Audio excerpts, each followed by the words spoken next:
Welcome back to my Facebook and YouTube channel. So guys, Barcelona is going to play against Atletico Madrid.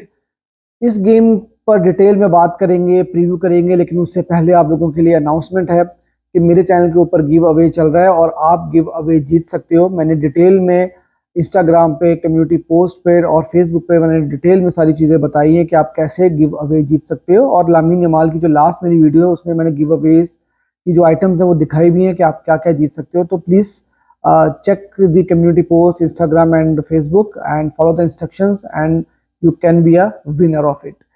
अब बात कर लेते हैं भाईजान मौत के खेल की, बार्सिलोना वर्सेस एथलेटिको मैड्रिड।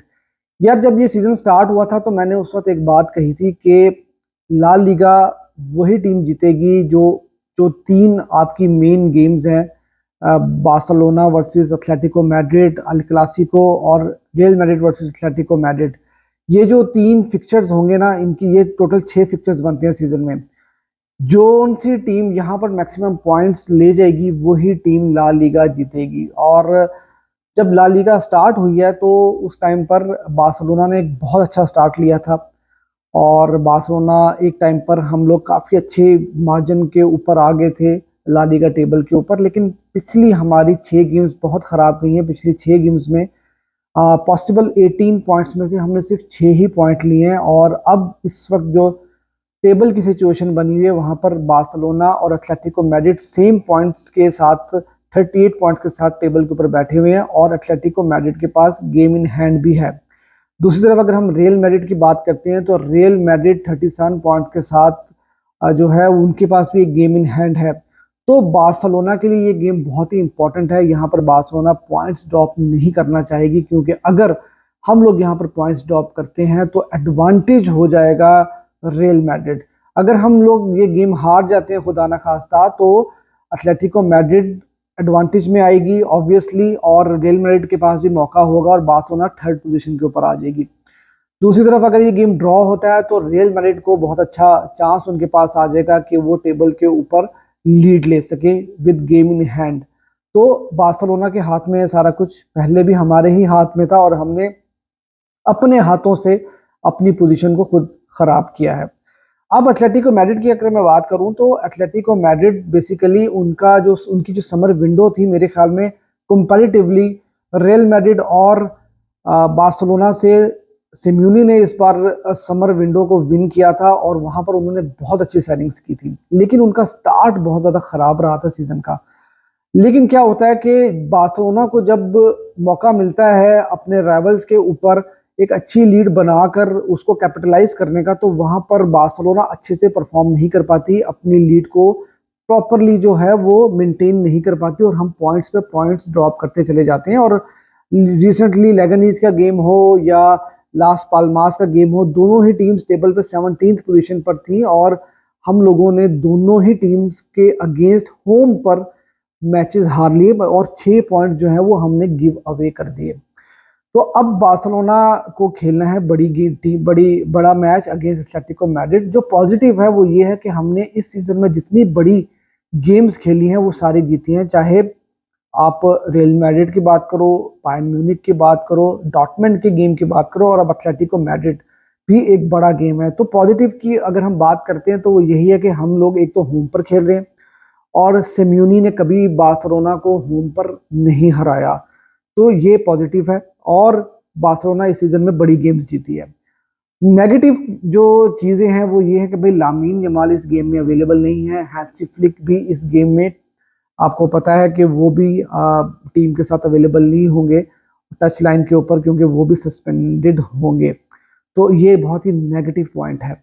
और दूसरी तरफ एथलेटिको मैड्रिड, उनके ऊपर अगर हम नज़र डालते हैं तो एथलेटिको मैड्रिड का स्टार्ट बहुत ही स्लो रहा था और लग रहा था कि शायद वो टाइटल रेस में उनको चैलेंज नहीं कर पाएंगे बार्सिलोना और रियल मैड्रिड को। लेकिन पिछली 11 गेम्स उन्होंने लगातार जीती हैं। ला लीगा हो, चैंपियंस लीग हो या मतलब आप जितने भी कॉम्पिटिशन्स में वो लोग खेले हैं पिछली 11 की 11 गेम्स वो जीते हैं। तो उनका मोमेंटम बहुत ही अच्छा बना हुआ है। और दूसरी तरफ बार्सिलोना बहुत ही ज्यादा आपको ट्रबल में नजर आ रही है। और हम लोग यूएफा चैंपियंस लीग में तो बहुत अच्छा कर रहे हैं, लेकिन ला लीगा में हम लोग अक्टूबर के बाद से जब हमने बड़ी गेम्स बायर्न और रियल मैड्रिड की गेम्स जीत ली, उसके बाद से हम लोगों ने लगातार पॉइंट्स ड्रॉप किए। तो अब ये गेम काफ़ी ज़्यादा क्रूशल हो चुका है और यहाँ से आपको दोबारा उठना बहुत ही इम्पोर्टेंट है। और यहाँ से अगर आप कोई गलती करते हो तो उसका खमियाजा आपको भुगतना पड़ेगा। अब ये देखना होगा कि बार्सिलोना लामीन यमाल की जो रिप्लेसमेंट है वो क्या सोचेगी, क्या सोचकर वो उतारेगी और किसको उतारेंगे। देखो अभी तो बहुत सारे रूमर्स जो हैं वो चल रहे हैं, लेकिन जो 2-3 मुझे स्ट्रॉन्ग रूमर्स नजर आ रहे हैं वो मुझे ये लग रहा है कि फेरान टोरेस को जो है लामीन यमाल की जगह पे उतारा जाएगा। फेरान टोरेस और रफीनिया ये दोनों ही स्टार्ट करेंगे। अब देखना ये होगा कि कौन सा प्लेयर किस विंग के ऊपर स्टार्ट करेगा, क्योंकि देखो बार्सिलोना की जो लाइनअप है, जो स्ट्रॉन्ग लाइनअप है, वो सबको पता है कि वो क्या है। वही जो हमने डॉर्टमंड के अगेंस्ट टीम खिलाई थी वही हमारी बेस्ट टीम है। अब उसमें लामीन यमाल अवेलेबल नहीं होंगे, ये बहुत बड़ा नुकसान होगा और उनको रिप्लेस करने के लिए फेरान टोरेस जो है वो उनका नाम काफ़ी ज़्यादा मीडिया के अंदर लिया जा रहा है। अब क्या फेरान टोरेस जो है वो लामीन यमाल की जगह ले सकते हैं? तो to be very honest, frankly speaking, मुझे नहीं लगता। लेकिन अब अगर लामीन यमाल अवेलेबल नहीं है तो ऑब्वियसली आपको मैच तो खेलना है और आपको पॉइंट्स भी जीतने हैं, मैच भी जीतना है। तो इस सूरत में आप क्या करोगे? देखो बार्सिलोना का जो प्रॉब्लम है वो ये है कि हमारी लेफ्ट विंग तो काम नहीं करती, लेफ्ट विंगर हमारे पास प्रॉपरली है नहीं। लामीन यमाल राइट विंग के ऊपर खेल रहे होते हैं और लामीन यमाल जो है वो पूरा राइट विंग चला रहे होते हैं और उनके साथ साथ कुंदे की परफॉर्मेंस भी बहुत निखर के सामने आ रही होती है। अब जब लामीन यमाल अवेलेबल नहीं होंगे तो आई डाउट कि हमारा राइट और लेफ्ट फ्लैंक दोनों ही काम करना बंद कर देगा। और ये हमने पिछली कुछ गेम्स में ऐसा देखा भी था जहां पर लामीन यमाल पहले भी अवेलेबल नहीं थे और हम बहुत ज़्यादा डिपेंडेंट हो जाते हैं मिडफील्ड के ऊपर और हम वहीं से चांसेस क्रिएट करने की कोशिश करते हैं। अब देखना ये होगा कि इस गेम में क्या रफीनिया को राइट विंग पे उतारा जाएगा और उसके साथ जो फेरान टोरेस है उनको लेफ्ट विंग पे उतारा जाएगा, किस तरह से मैनेज करेंगे हैंसी फ्लिक, वो देखने वाली बात होगी। उसके अलावा मैं प्लेयर्स की फॉर्म की अगर बात करूं तो लेवेंडोस्की की फॉर्म भी जो है वो काफ़ी ख़राब नज़र आई है, स्पेशली लेगनीज का गेम जहां पर उनको 2-1 चांसेस मिले थे, उन्होंने वो दोनों चांसेस मिस किए। अगर हम वो दोनों चांसेस अवेल कर लेते या एक भी उसमें से गोल हो जाता तो हम गेम में वापस आ जाते और हम वो मैच जीत सकते थे। तो लेवेंडोस्की की फॉर्म भी जो है वो डिप होती हुई नजर आ रही है। उसके साथ डैनी ओल्मो जिनका स्टार्ट काफ़ी अच्छा रहा था सीजन में और उन्होंने डॉर्टमंड वाला गेम भी काफ़ी अच्छा खेला था, लेकिन पिछला गेम लैगनीज वाला वो काफ़ी ज़्यादा ख़राब गेम उनका रहा। तो यहाँ पर उनकी परफॉर्मेंस भी जो है वो काफ़ी ख़राब रही और उनको भी अपनी गेम को इम्प्रूव करना होगा।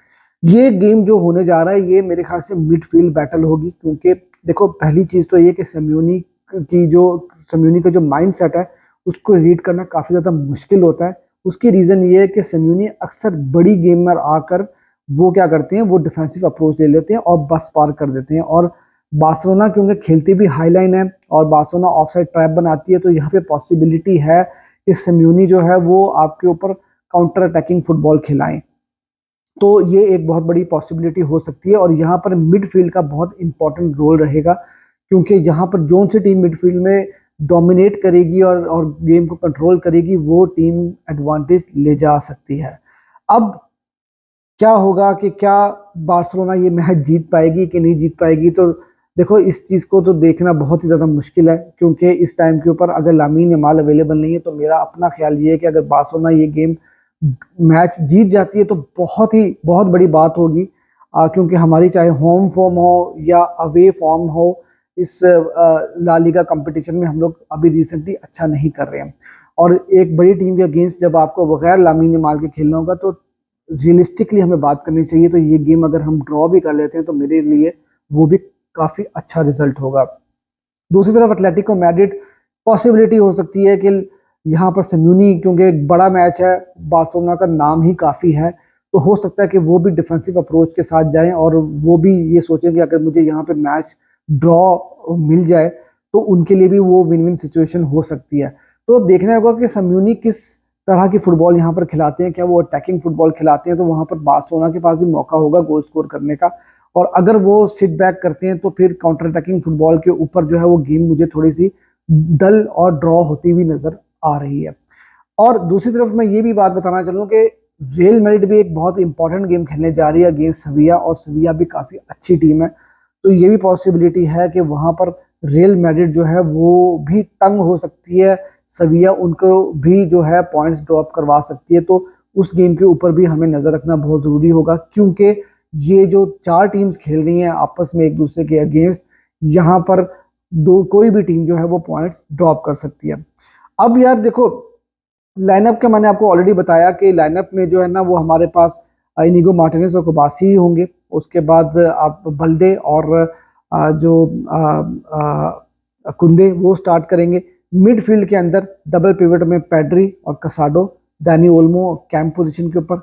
अब देखना ही होगा कि फेरान टोरेस और रफीनिया ये किस फ्लैंक के ऊपर दोनों को खिलाया जाएगा, और लेवेंडोस्की आपके स्ट्राइकर होंगे। तो मेरी तो बेस्ट पॉसिबल लाइनअप यही बनती है। अब देखना ही होगा कि फ्लिक क्या सोचकर अपनी लाइनअप को उतारेंगे। मैंने जैसा आपको बताया कि मुझे लगता है कि ये गेम जो है वो ड्रॉ होने जा रही है, मुझे ये गेम 1-1 से ड्रॉ होती नजर आ रही है। मेरी प्रिडिक्शन 1-1 है। आपकी जो भी प्रिडिक्शन है मुझे जरूर आप लोग कमेंट सेक्शन में बताइएगा।